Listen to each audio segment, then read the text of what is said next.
Over 28 years ago, I was diagnosed with focal dystonia in my right hand, more commonly known as writer's cramp. It's a neurological condition characterized by involuntary muscle spasms in the fingers, the hand, and the forearm while performing certain tasks.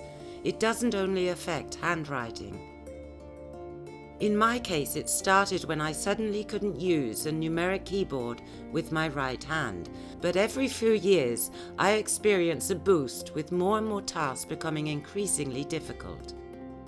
One of the things I used to love to do was painting and drawing, and I was actually quite good at it.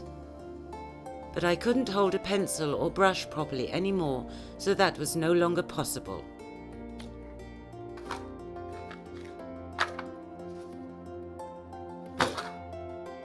I even had to stop playing badminton and squash, my favorite sports.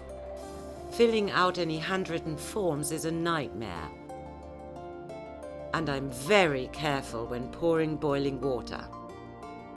Nevertheless, I learned to adapt. I moved my computer mouse to the left and became adept with primarily only using my left hand for my computer tasks. But the crunch for me came when I suddenly had difficulty pressing the shutter on my camera. Photography is my favorite hobby, and I was devastated at the thought of having to give it up. So my husband and I set about finding a solution. I bought a remote control with the features I needed.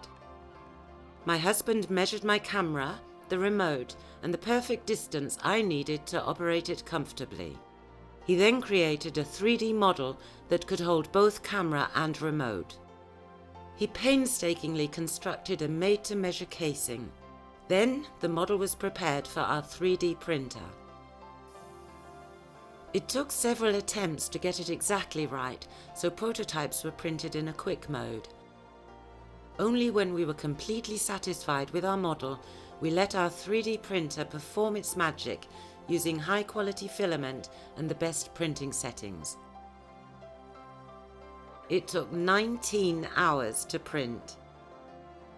Once it was printed, we sprayed it with a special urethane coating, added a soft base cover to protect the camera, and a screw to fasten the casing. The casing is very light, so it doesn't add too much weight to my camera, and the coating makes it comfortable to hold. It's an absolute game changer for me, and I can continue with my much-loved hobby.